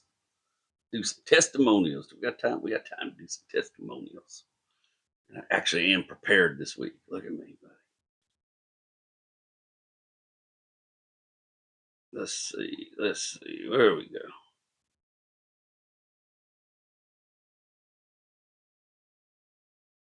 Oh, for our buddy, Cinnamon Girl, oh Amy, boy. Oh my Lord, I am excited to learn there will be a tour of the Power Trio of Positivity. I like that. Power Trio of Positivity. I'm going to tell Rodney and Sam that one. They'll get a kick out of that. I am really excited about it too. We've already set the first date. It's going to be in September up in Oregon. And I couldn't be more excited about it. Sam's putting that one together. He's found us a good place to do some shows up there. We're going to do 2 shows. And as soon as we get all that nailed down, I'll let everybody know the date and everything. But I'm excited. I wish we were doing something a little sooner than that, but we're all very busy. And it's just, it's hard enough to line 2 people's schedules up, but 3 people's schedules up. That's a whole nother booger. But I'm excited too. I'm excited too. I couldn't be more excited.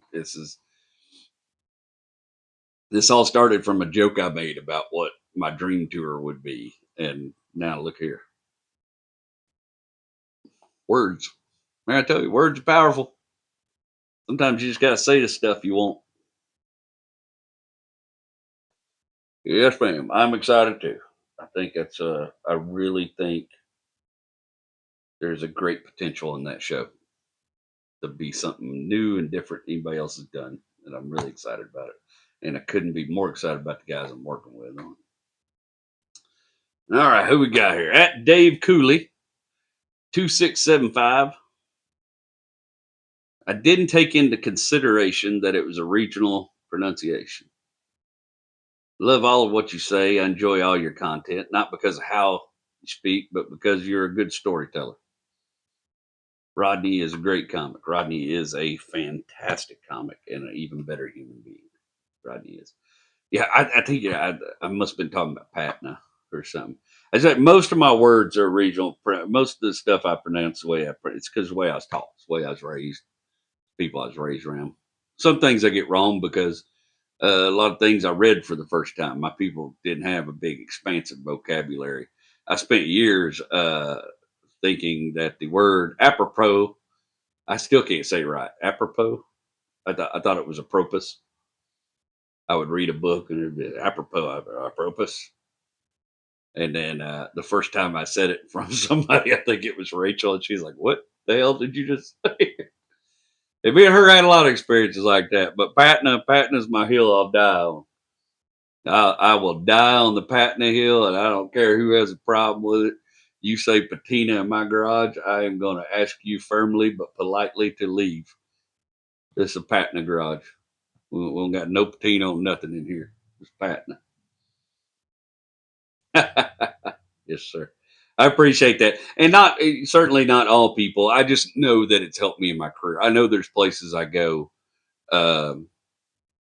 where it's a novelty. I get it, especially when I've traveled up north you know, and especially when I go overseas, do shows for the troops, and they're from all over the place.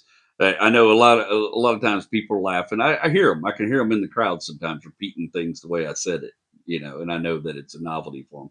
I know not everybody's that way. I know a lot of people. They just enjoy the way I tell stories and stuff. I appreciate you being one of those, Dave. I do appreciate it. All right, who we got next? Let's see.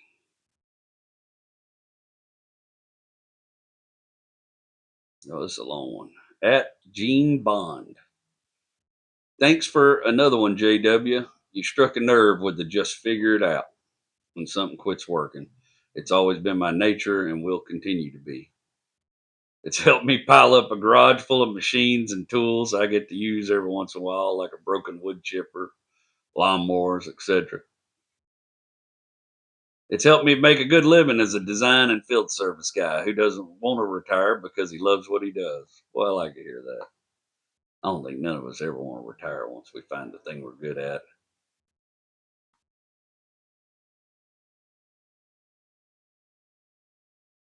%51%? Yeah, on a bad day. More like 73% overall. The remaining 27% is due to government insurance companies, and toxic relationships. Well, I wish you didn't have those, but I think we all have a handful of them that we got to deal with. I'm dealing with one right now, and it has reared its head a couple times, and been about 5 years, and it's just doesn't seem to be getting any better. And constantly watching somebody I love get hurt by somebody else's toxicity is getting old. But congratulations on the 73%. Boy, you're doing better than a bunch of us. I guarantee you that. I'm happy with my 51%. Keeps me working. What did Pablo Picasso say? Without the struggle, there's no art. You got to have a struggle. I'm okay with the struggle. And I don't mean it, that when I say 51%, I don't mean that in a bad way. I just mean that, it takes the bad for you to recognize the good. You can't appreciate a sunny day unless you have a couple rainy days. That's just the way it is. But I'm glad you're doing good, Bubba. I'm glad you found the thing that you really enjoy. And I hope you don't have to retire anytime soon, too. And I really hope some of them toxic relationships take a back seat for you, Bubba. Hell, you might screw around and get to 80%. Who knows? You might beat us all.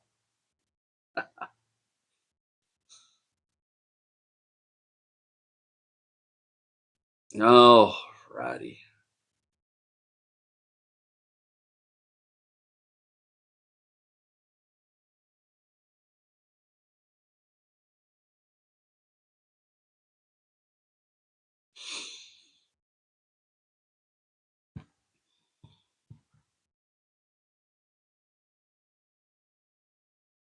Hope you guys are doing well. I hope y'all, like I said, I always appreciate y'all sharing your Sunday with me. I appreciate you showing up in the chat.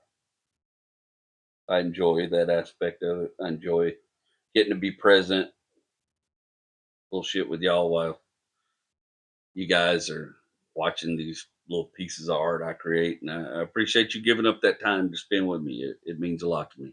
Don't ever disregard that, please. Hope you guys are moving past the obstacles in your life this week like your Teflon, baby. Whatever's coming down the pipe, whatever you're dealing with, I hope you just running through it like Teflon.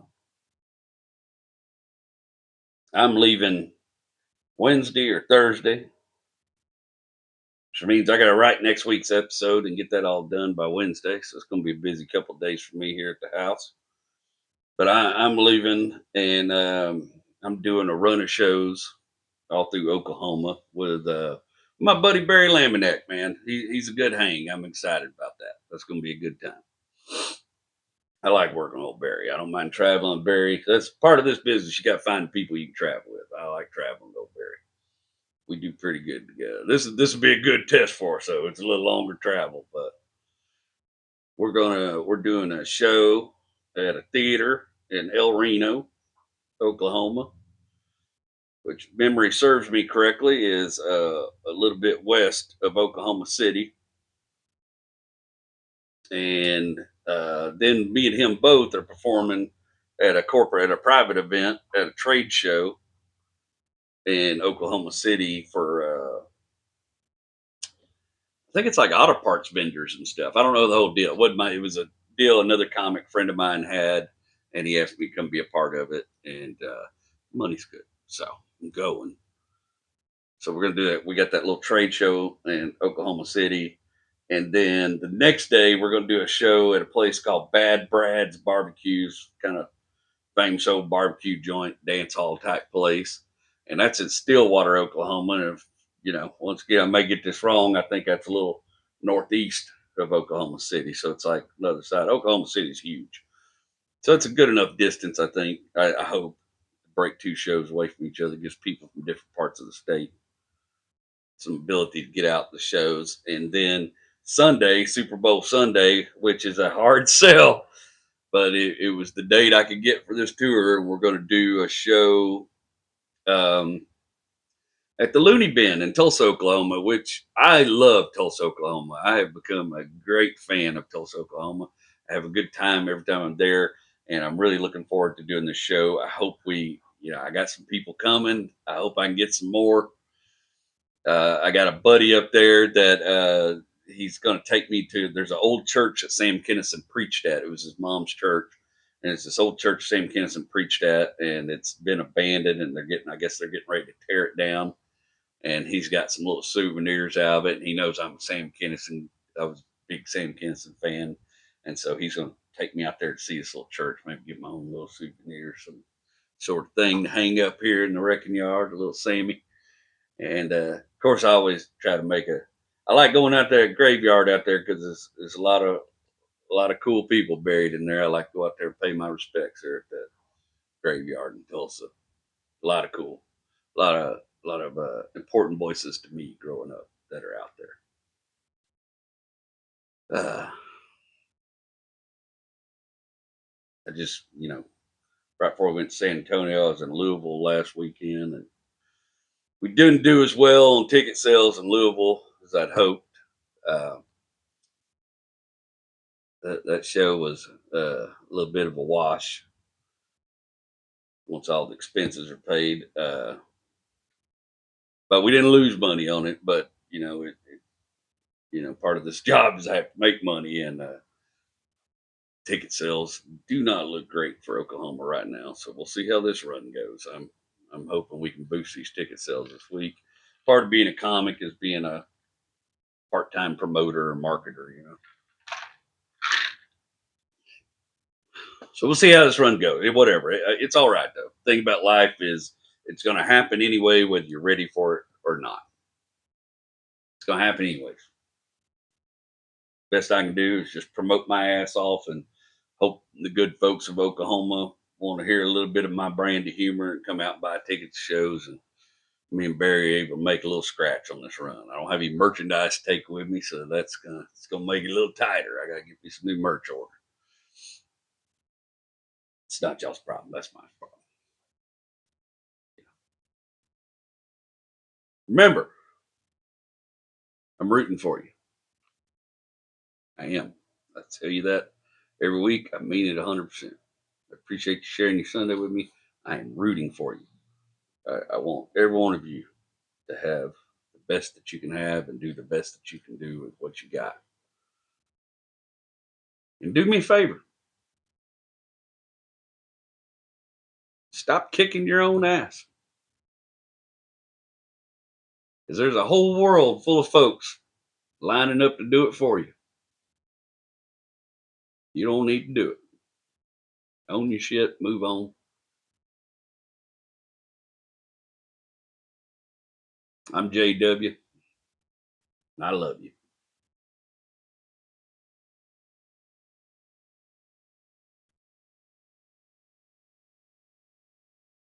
Oh, imagine. Look at that.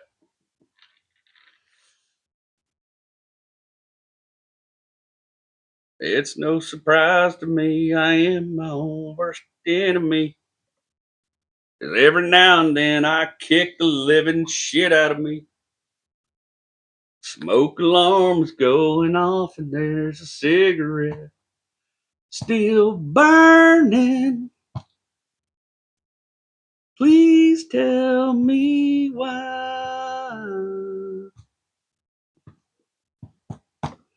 Cars in the front yard.